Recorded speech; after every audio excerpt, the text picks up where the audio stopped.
This is Kelso Surgeon. Thank you very much for tuning in to another session of my College of Advanced Sports Handicapping. This is my weekend NCAA report, and pleased to let you know I'm off to a fine start in the NCAA tournament. 6-2 right now, and looking for much bigger things. Let me run down. Yesterday's plays. That would be for Thursday.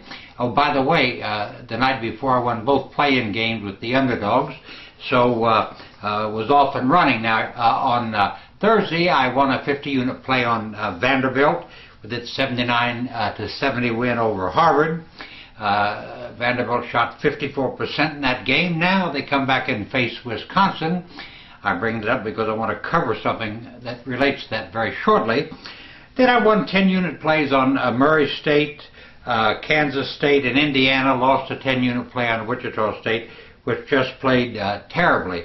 And by the way, in looking at these games, Murray State held Colorado State to just 17 points in the second half in their 58 to 58 to 41 win over Colorado State. Murray State's a very dangerous team, believe me. They are the only team in the tournament that's lost but one game the entire season, and they're not going to be anybody's easy out. I don't care who they play.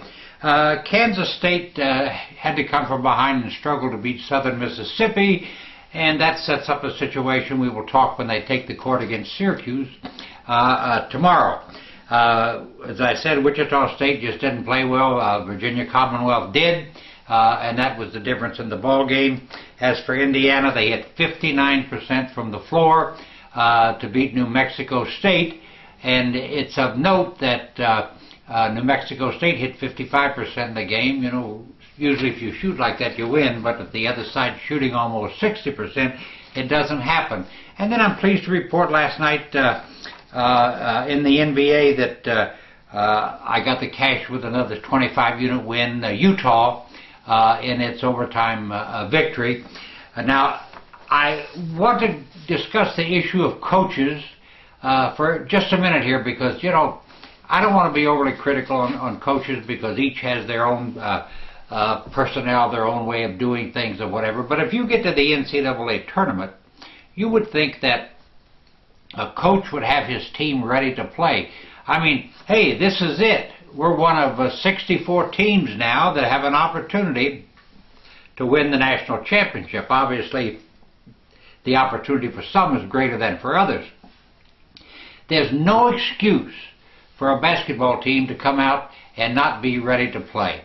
And I say this because as you're handicapping the Friday games, the Saturday games, the Sunday games, give a look at the coach and if you're not familiar with him, find out what his past is in big games, in tournament games, and the coach is so important in the NCAA tournament. And if a guy can't get his team ready to play, shame on him, and that's on him. It's not the players. It's the coach's responsibility to bring these teams up to the razor's edge. So I would say the first thing to look at when you analyze the games for today, Saturday and Sunday, who's the coach? Give that coach gets it done or has a history of getting it done. Give him at least a small edge in the ball game to get the win, or at least to get the cover. Good coaches win big games. It's as simple as that. Now, tonight I'm releasing, I beg your pardon, make it today, because it might be today, it might be tonight, releasing my first 100-unit play of the NCAA tournament. I found a game that just jumped off the pages at me, and I originally was going to release it at the 50-unit level. It's a 100-unit play, and I think it'll be the easiest of winners.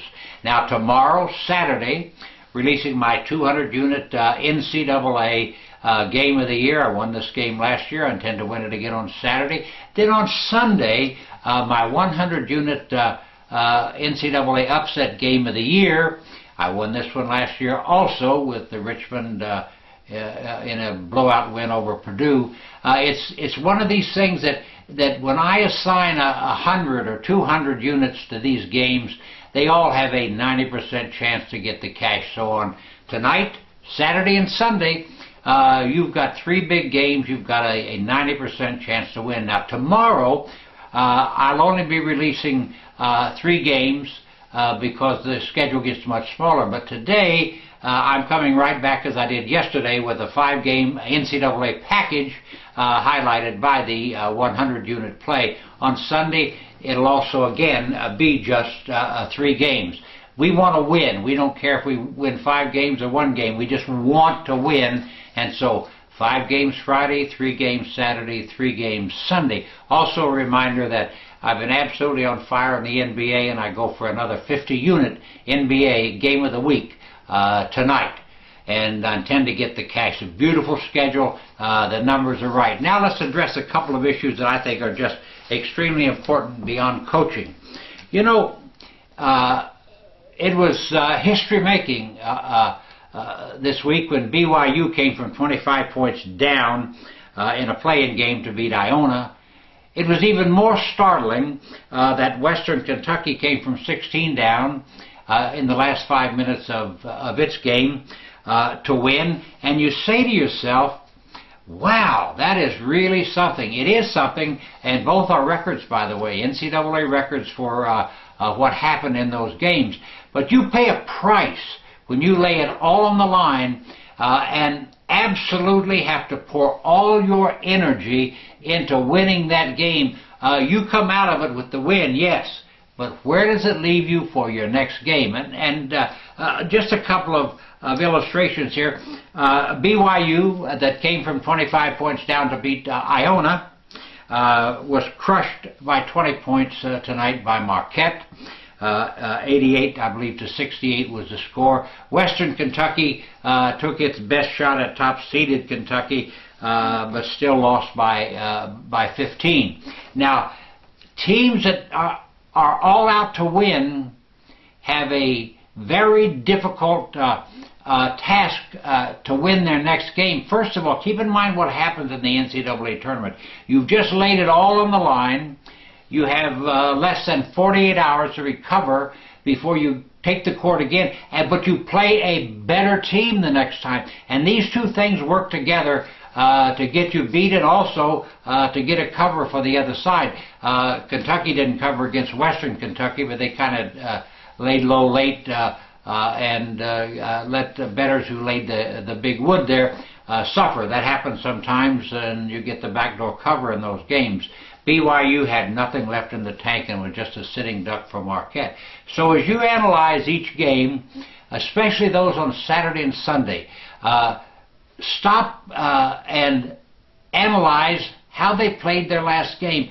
Did they have to do everything that they could to win that game? And do they have enough gas in the tank to come back and win again today? There's a lot of statistical data to support the fact that teams such as BYU that make up margins such as it did to win against Iona have less than a 25% chance to win and cover in the next game.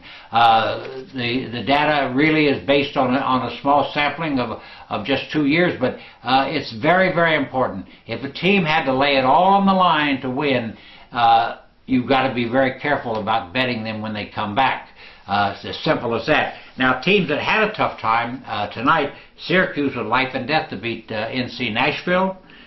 Kansas State was all out to beat Southern Mississippi, and it's kind of ironic. Syracuse and Kansas State meet on Saturday. Syracuse, a 5.5-point favorite.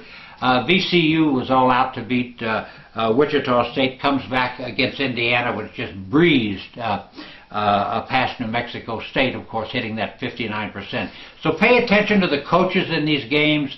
Also, make certain that you determine how a team got there. Did it have to play its guts out? Is there any gas left in the tank for it to win today? Now let me run down my special plays for the next 3 days, and then I'll let you go, and I'll see you back here on Monday morning. Tonight, my 100-unit, the first 100-unit play of the NCAA, plus my 50-unit NBA game of the week. Tomorrow, my 200-unit NCAA College Game of the Year. or Tournament Game of the Year.